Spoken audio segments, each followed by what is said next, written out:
Jaya Radha Madhava Kunja Bihari.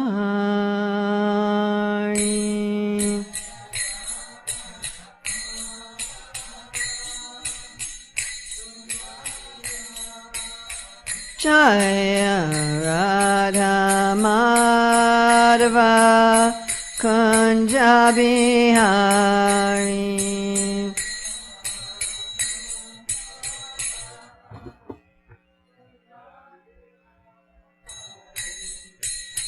Gopi Jana Vallabha Girivaradari.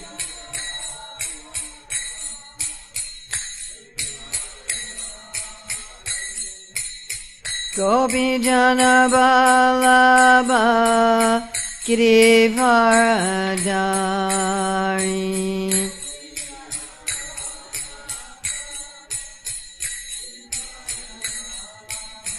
Yasodanandana Braja Janarandana.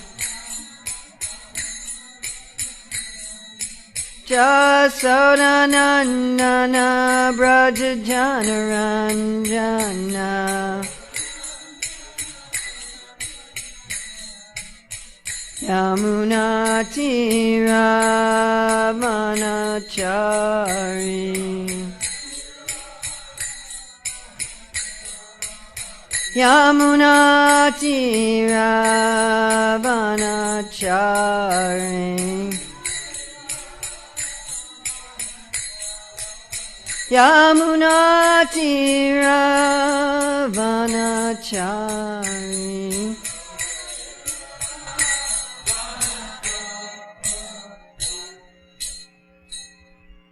Jayam Vishnupad Paramahamsa Parvartikacharya Asatara Sata Sri Śrīmad, His Divine Grace A.C. Bhaktivedanta Swami Maharaj Prabhupada Ki Jai. ISKCON Founder Acharya Srila Prabhupada Ki Jai. Anantakoti Vaishnava Vrinda Ki Jai. Namacharya Srila Haridas Thakur Ki Jai.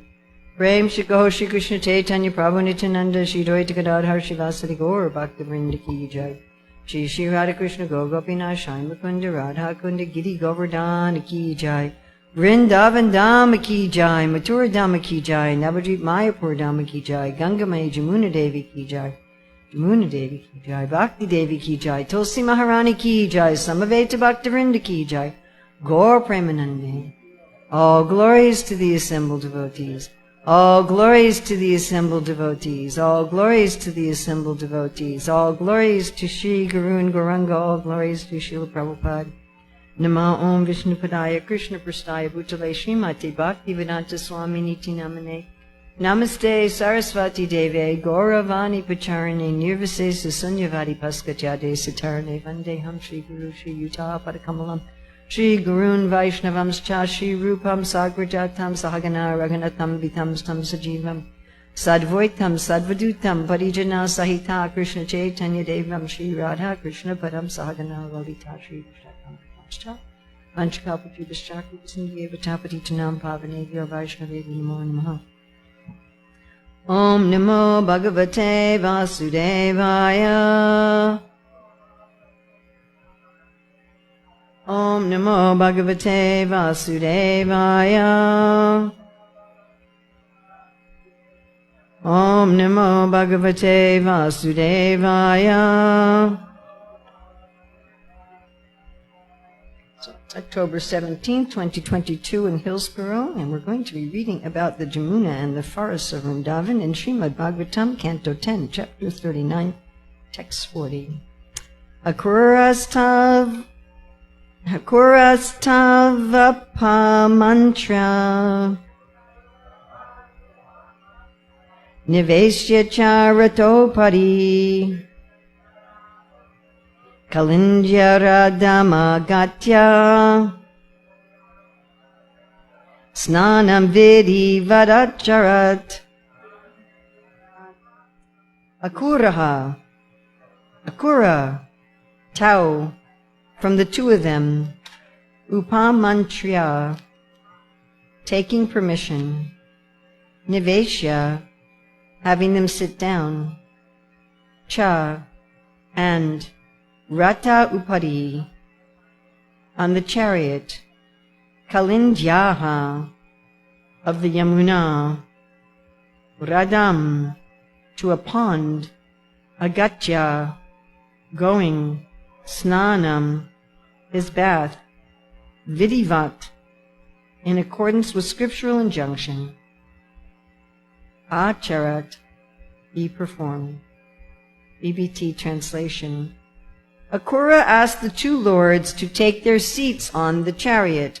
Then, taking their permission, he went to a pool in the Yamuna and took his bath as enjoined in scriptures. There's no purport in the BBT edition. We're going to go to Sanatana Goswami's commentary. Seeing the two in the chariot, fearing enemies, he took permission and went to a pool of the Yamuna. Or he placed them in the chariot, fearing they would go back to Vraja. The pool was a famous tirtha. According to the rules he bathed, one should offer respects to the tirtha and do achmana. This is explained in Padma Purana concerning the glories of the Yamuna. This is also written in Hari Bhakti Vilas.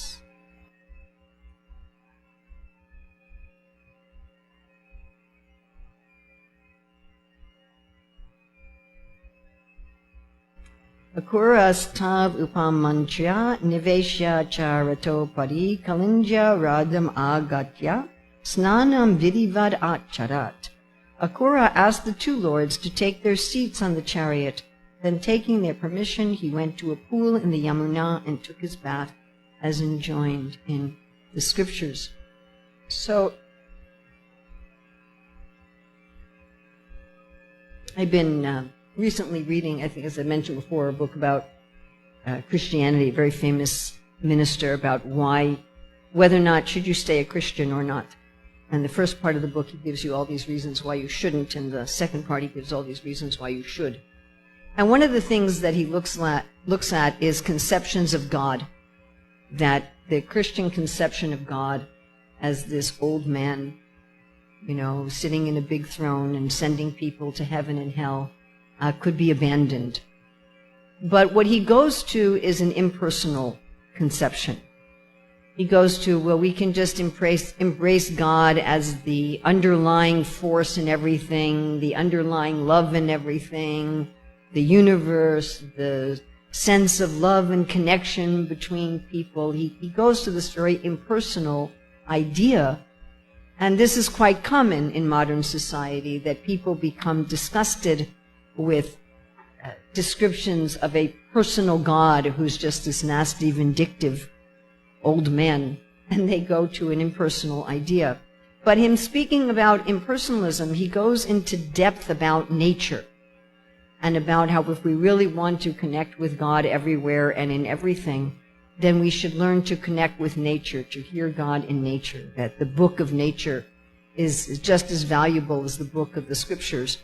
And I was thinking in reading through this, and I started a correspondence with this, he's an extremely famous and very influential person in the world, that we're understanding of a personal God is a God of nature, a God who's very much involved in nature. We don't understand God as just sitting in the clouds in a throne, but he's walking on the bank of a river. He's walking through the forest. He's bathing in a river. Yeah? And this is our understanding of a personal God, and our understanding of connection with nature is not in opposition to one another. And I was thinking about one of the purposes of ISKCON, which is to bring the members together for the purpose of teaching a simpler, more natural way of life. So this village life of Vrindavan and the nature of Vrindavan is nicely explained by Kavi Karnapur in the Ananda Vrindavan Champu, that the forests of Vrindavan, the river of Vrindavan, they're not material. They're all alive and they're all personalities. So when Akrura is bathing in the Yamuna, of course he's bathing in the Yamuna according to the Vidivad, according to the injunctions of scripture, because his mood is more Vaidhi than Raga. But even in this mood of Vaidhi, he's still very much absorbed in nature, in the Yamuna. And of course, the Yamuna is not just some water, right? And I wanted to look at the nature of the Yamuna, and then because today is Bahulasumi, I also wanted to look at the origin of the forest of that's connected with Bahula, and also the 12 forests of Vrindavan, if we have time, the 6 seasonal forests of Vrindavan. So first I wanted to turn to Bhaktivinoda Thakur's commentary on verse 9 of Srimad Raghunath Das Goswami. So there, Raghunath Das Goswami has passed through all the anarthas. He's come to the point of full humility. And there he is engaging in an internal meditation in verses 9 and 10, and external behavior in verse 11. And his meditation in verse 9, what he's meditating on is Krishna as the moon of the Vrindavan forest. Again, we have this conception of this personal God who's very involved in a natural, rural environment. Then Radharani as his dearmost object of love, and Lalita as the good friend, Vishaka as the guru, and then the Radhakund and Govardhan as giving the vision and the association and the service of the divine couple.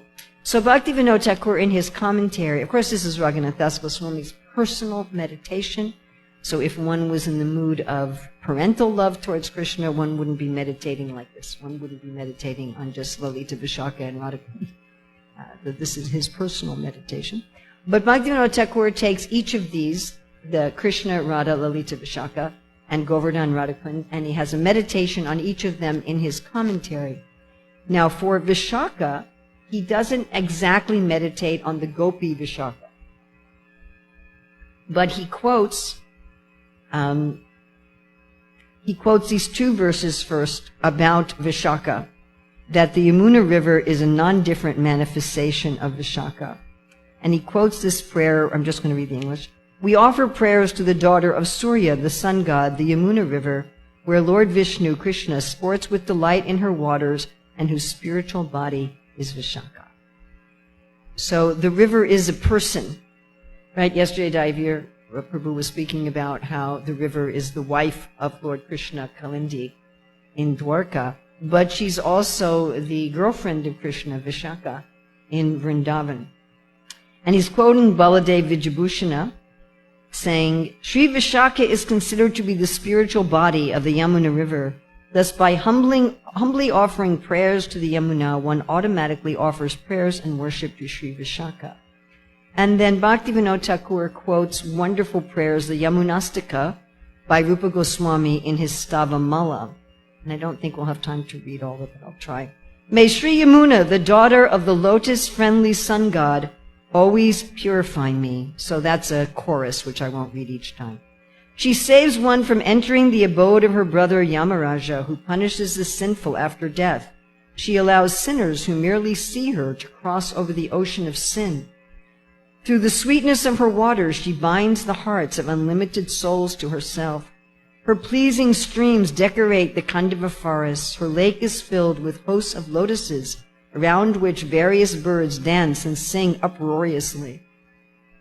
Birds singing uproariously.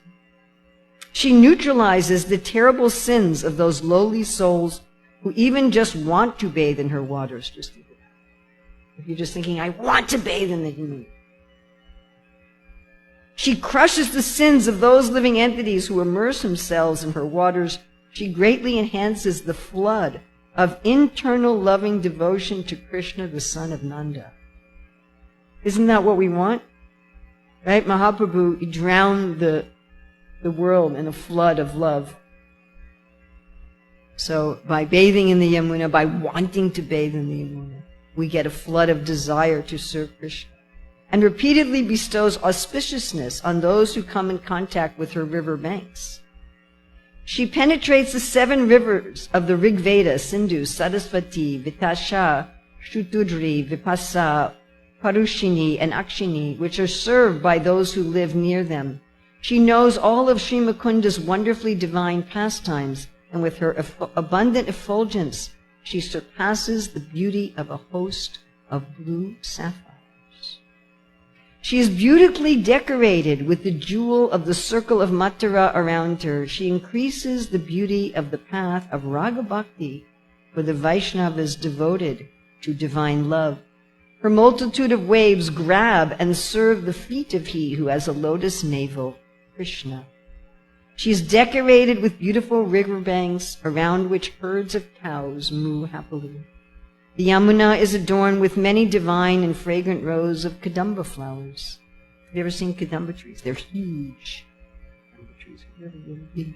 And they have these round flowers, balls.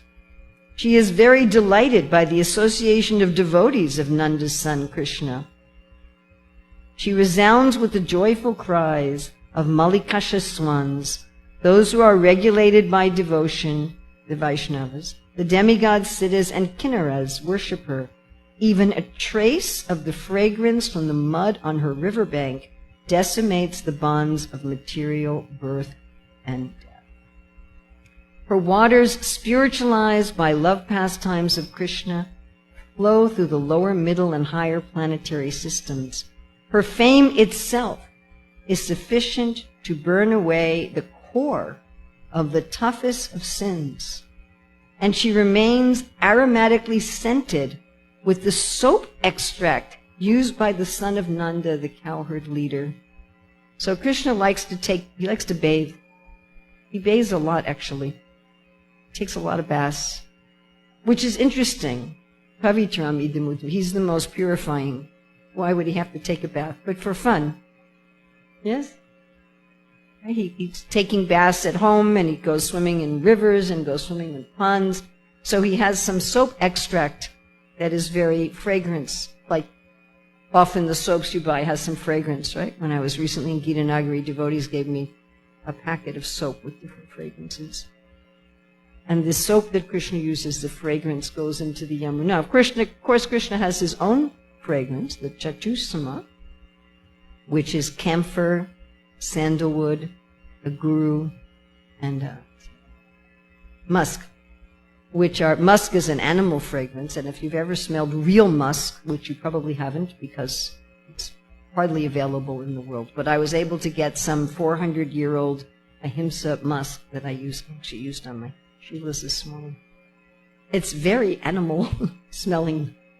And then camphor, sandalwood, and aguru are all from trees.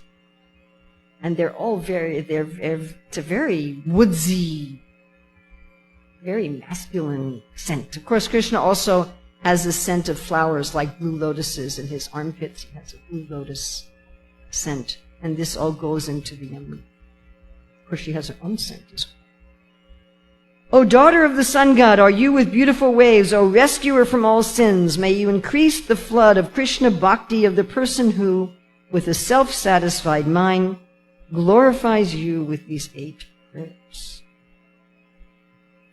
So I also wanted to read a little something about the Yamuna from Nanda Vrindavan Champu. And this morning when I was doing my puja, I was actually listening to Krishna Swami reading this from his audio book. It's like 3 minutes long, so I listened to it a couple times. This is from chapter 1 of the Ananda Vrindavan Champu. And what I really like about this is the river is described both as a goddess herself and as the ornaments on the goddess of Vrinda Devi. So she's described, Kavi Kanapur describes her both ways. That she's the ornaments of the goddess Vrinda and that she is her own goddess. And this is because everything in the spiritual world is a person.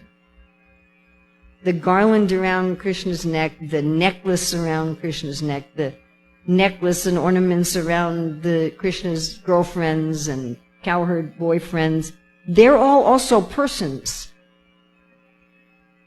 Do you follow? So Radharani's... Oh, she's telling me about earrings. I thought she's telling me something out of my face. Yes, the earrings. Asat Kundala. The earrings are always kissing Krishna's cheeks. So the earrings they're ornamenting a person. and yet they're also in and of themselves persons. So the river Yamuna can be described as ornamenting a person and also being a person. Okay, the famous river Yamuna flows through the Vrindavan forest like a garland of blue lotuses, a moat of kajal. Kajal is the black ornament they put in their eyes. A dark blue sari, or a necklace. Now, like as I'm reading this, think of which one you want to remember during the day. Right? This is your home fun assignment.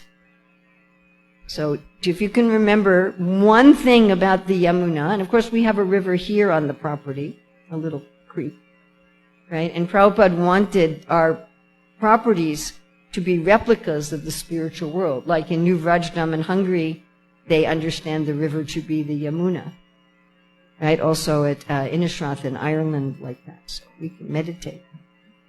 The famous river Yamuna flows through the Vrindavan forest like a garland of blue lotuses, a moat of kajal, a dark blue sari, or a necklace of blue sapphires around the neck of Vrinda Devi, the presiding deity of Vrindavan. Though agitated with waves, the Yamuna holds unlimited lotus flowers in her pure waters and always gives premananda, that's the bliss of love, to the devotees. Herons continually play in her waters and delighted fish swim in large schools. Yamuna grants happiness to anyone who surrenders to her or bathes in her sacred water. So that was the description of Yamuna as the ornament for Vrinda Devi. Now Yamuna is described as her own goddess. Yamuna is resplendent with a multicolored bodice composed of the many tiny Saivala creepers floating on her surface. The male and female Chakravaka birds form her breasts. Her colorful dress is composed of the pollen from white lotuses. A swarm of meandering bumblebees serves as her hair braid. She has blue lotus eyes, red lotus lips, and a face of blossoming lotuses. Her hips are her wide banks, decorated with a belt of herons. Sonorous geese sing as her ankle bells. Very sonorous geese. I don't think of geese as being sonorous, but anyway, they're her ankle bells. They are very loud. She must have very loud ankle bells. Yamuna Devi, the personification of bliss, worships Krishna by constantly offering him lotus flowers with her fickle wave-like hands. The flower-filled trees on her banks reflect in the water to appear like a second blossoming forest. Seeing the reflections of birds in the water, the foolish fish come there and nibble at them. At night, when they see the reflections of the stars on the water, the small fish, mistaking them for food, swim up to the surface and try to eat them.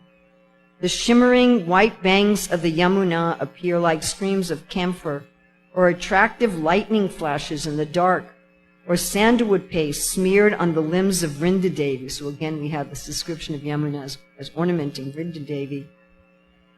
Or malati garlands in the braids of a woman. I'm not going to read. Don't have time to read the rest. Right. So I want to go on now to another aspect of Vrindavan, because today is Bahulastami, and the forest of Bahulavan also includes Radhakund. And so in celebration of Bahulastami, people traditionally bathed in Radhakund. Somehow or other, that got mixed up in people's minds that this day is the day of the appearance of Radhakund. And this kind of thing happens. You know, people do something and then it becomes like a tradition and people forget where it comes from, and then they repeat something that's not bona fide. Right? This happens all the time. And so today is not the appearance day of Radhakund, although it is understood like that in the Vrindavan area, and there are hundreds of thousands of people today who are going to be bathing in Radhakund. So this particular story is attributed to the Padma Purana. Once in one of the forests of Vrindavan, a cow named Bahula was peacefully grazing. She was the cow of a Brahmana. when a tiger attacked her. She asked the tiger, she said, I have a newborn calf who's hungry, and if you kill me right now, my little calf will be hungry and crying. Can I please feed my calf first, and then I'll come back and you can eat me. So the tiger said, all right. So she did that. She went and she gave milk to her calf, and then she came back and said, okay, here I am to eat you. So at this point, the tiger and the tiger appeared actually as Yamaraj, and Krishna also appeared and said, I'm so happy with your truthfulness. That she became one of the wives of Lord Krishna. She became one of the consorts of Lord Krishna, and the forest of Bahulavan is named after her. So I wanted to look at the different forests of Vrindavan, and the forests of Vrindavan can be understood in two different ways. One as forest like Bahulavan, and then one as the forest of the 6 seasons. So I wanted to first very, very quickly look at the 6 seasonal forests, and then at the 12 forests of Vrindavan. So the 6 seasonal forests are described in the Ananda Vrindavan Champu in depth. They're also described in Govinda Lilamrita, and they're described in many of the descriptions of Krishna's eightfold pastimes, particularly in the midday pastimes. So Krishna in his midday pastimes first goes to the spring forest, and in the spring forest they have a holy festival. Holi is the festival of spring, where they're throwing different colored flowers at each other and different colored dyes and like that. Then they go to the monsoon forest. So the monsoon forest, it's very humid, it's very hot and sticky. And when the weather is very hot and sticky, we like to have a fan. Yeah? So instead of just having a fan, what they like to do is swing, because when you're swinging, you have the same effect as a fan. You understand? Like the air is blowing on you. So they go to the monsoon forest and they have a swing festival. Of course, Krishna is sitting on a swing, on different swings with each of his billions of gopis. And then other gopi assistants and other assistants are swinging the swings. And of course, these swings are all decorated. Then Krishna goes to the autumn forest.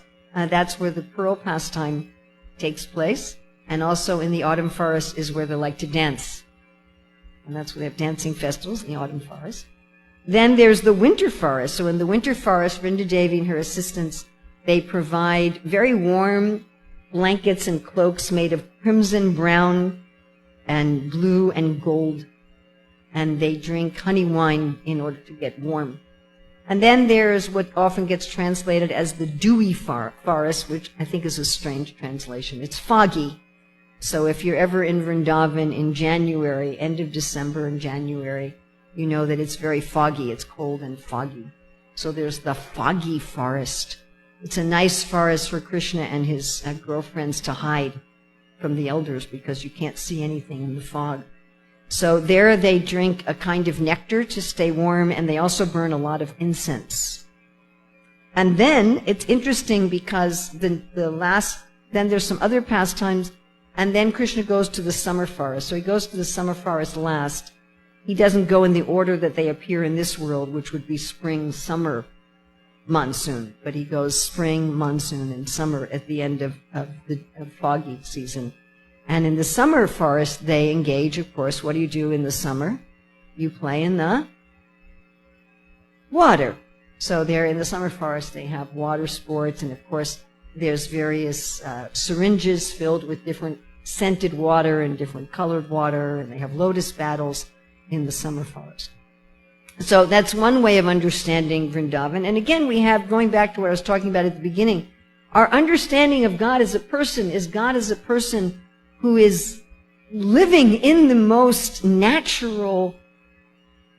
He's living in a forest. I mean, we say he's living in the village of Vrindavan, but actually he spends most of his time in the forest. His own fragrance is that of a forest. Yeah? And he's young. He's a young, playful God in the forest. I mean, he also was in Vaikuntha and Dwarka, and he sits on a throne. Let's look at the 12 forests of Vrindavan, and they're related with the Yamuna because there's 5 forests on the eastern bank of the Yamuna and 7 on the western bank. So if you've been to Vrindavan, India, you cross the Yamuna. We're going to first go to the eastern bank here. And you come to Bhadravan. Bhadravan on the eastern bank, that's where Lord Balaram likes to play, especially.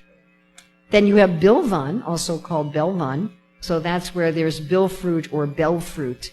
And the cowherd boys like to throw the fruit like balls. Right? We see even ordinary children, they enjoy playing with sticks and rocks, and often they'll enjoy those more than very expensive metal and plastic toys. Yes, you'll go out and you'll buy a $100 toy for your child, but they'll prefer to go outside. My youngest son, Keshava, said, if you want to keep your children happy for hours, just take them outside. So, playing with sticks and grass and acorns, and so they would play with these fruits. And if you've had bell fruit, it's very delicious. It's also very medicinal, bell fruit juice. This is where Lakshmi is perpetually performing austerities which never bear any fruit, because she wants to enter into the Rasalila as Lakshmi, and that's incompatible, so she never gets anywhere. But she does stay in Vrindavan doing these austerities. Then there's Lohavan, which is especially a nice place for grazing cows. It has many fragrant flowers. And this is a place where Krishna especially likes to have water sports with the boys. Bandiravan, one of my favorite places in Vrindavan, this is where Lord Brahma performs the marriage of Radha and Krishna. And there's a temple there of Radha Krishna deities where Krishna is putting kumkum in Radharani's hair. I used to go there all the time, but the family that I used to see there passed away. I don't go there anymore. And this is where Krishna and the cowherd boys like to wrestle. And then there's Mahavan. Mahavan is especially where Krishna has his early childhood pastime. So these are all on the eastern bank of the Yamuna. Now going to the western side of the Yamuna. So again, all these forests are very connected with the description we already had of the Yamuna. We have Madhuvan. Madhuvan fulfills all desires.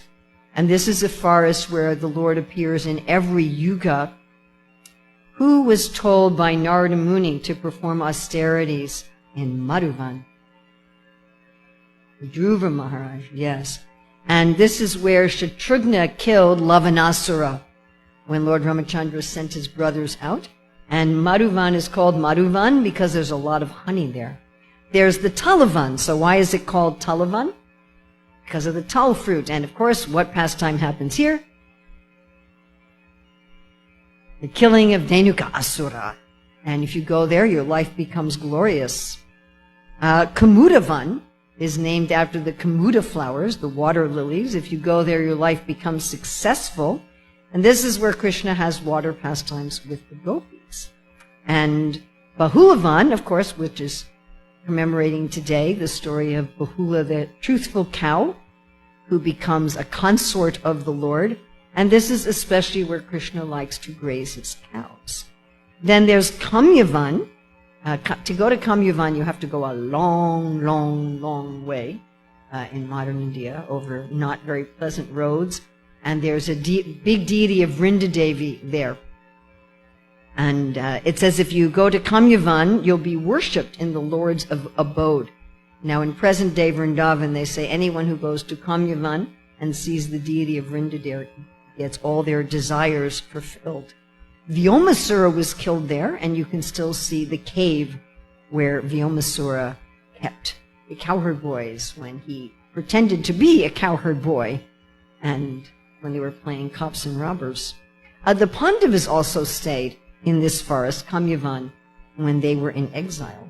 Then there's Kadiravan, which is full of Kadra flowers, and Bakasura was killed here. Bakasura was the demon who took the form of a crane, right? And Krishna bifurcated he tried to swallow Krishna, and Krishna became very hot. Right? But the cowherd boys were all very upset that Krishna was in Bakasura's beak. And then there's, of course, Vrindavana.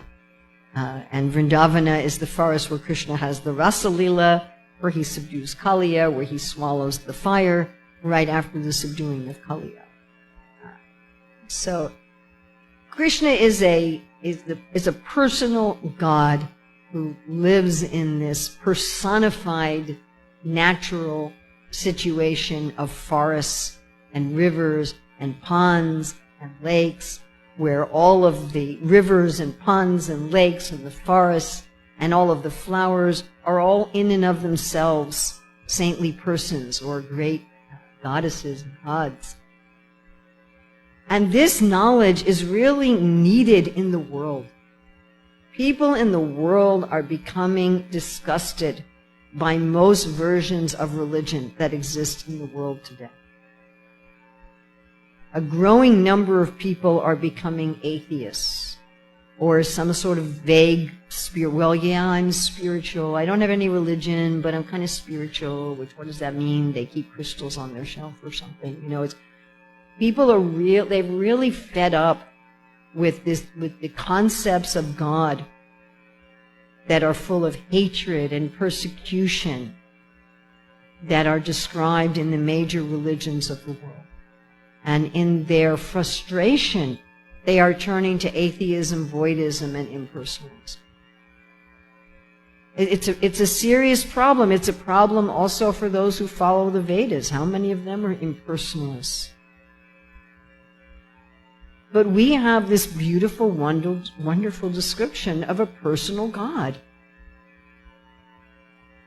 We have a description of a personal God who does keep you in harmony with nature, who doesn't teach you to have dominion over the earth so that you destroy the planet and you kill all the animals, you pollute all the rivers. And it's not the God that we worship. We worship a God who plays in the forest, who plays in the rivers, who loves the flowers.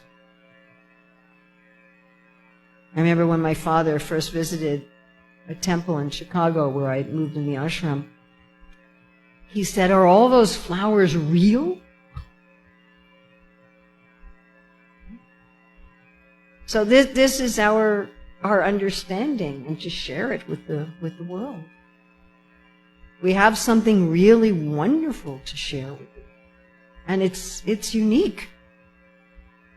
There really isn't any other religious system in the world who's teaching this conception of this beautiful young forest God as the supreme Lord of all creation. There's nobody. And really, Krishna is Krishna. He's very attractive. Who would not be attractive? Except me with my hard heart. So questions, comments? Yes, Maharaj.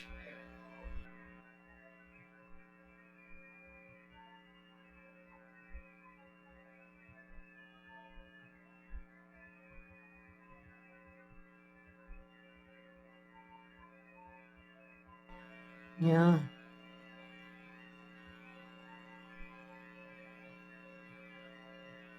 Of the Yamuna is not in Vrindavan at this time.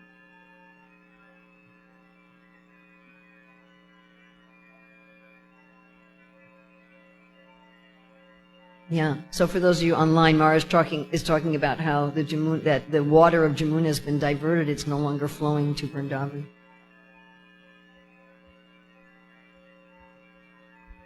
What should we do about bathing in the Jamuna is your question. Well, one can do one of two things, or both of them. One can meditate on bathing in the Yamuna. I would not go into the water called the Yamuna in Vrindavan today, because it's not Jamuna water. It's just the industrial waste from Delhi. That's all it is. The Jamuna, or you can go to where the Jamuna is actually flowing and bathe there.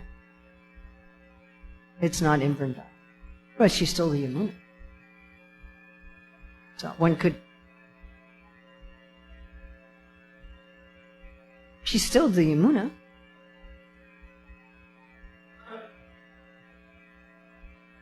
Oh, I don't know. Maharaj is asking, when Krishna leaves Vrindavan, he's in his Vasudev form. If Jamuna is out of Vrindavan, is she in another form? I don't know. I've never heard anybody talk about that. Yeah, you'd have to go to the Jamuna before it gets to Delhi. Yeah. and then it would be the Yamuna. But is that a different manifestation of the Yamuna? I don't know.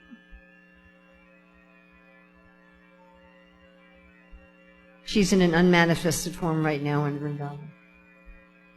And Govardhan will eventually also. I mean, there are a number of people, even not Hare Krishna devotees, who are working to try to rectify the situation with the Yamuna. I mean, we certainly have a number of ISKCON members who are doing this, but there's a lot of, even just, for lack of a better term, pious Hindus, or people who care about the ecology in India, who are working very hard to try to rectify the situation with the Yamuna. And definitely part of our mandate from Srila Prabhupada is to have ecological awareness and to try to work for ecological balance in the world.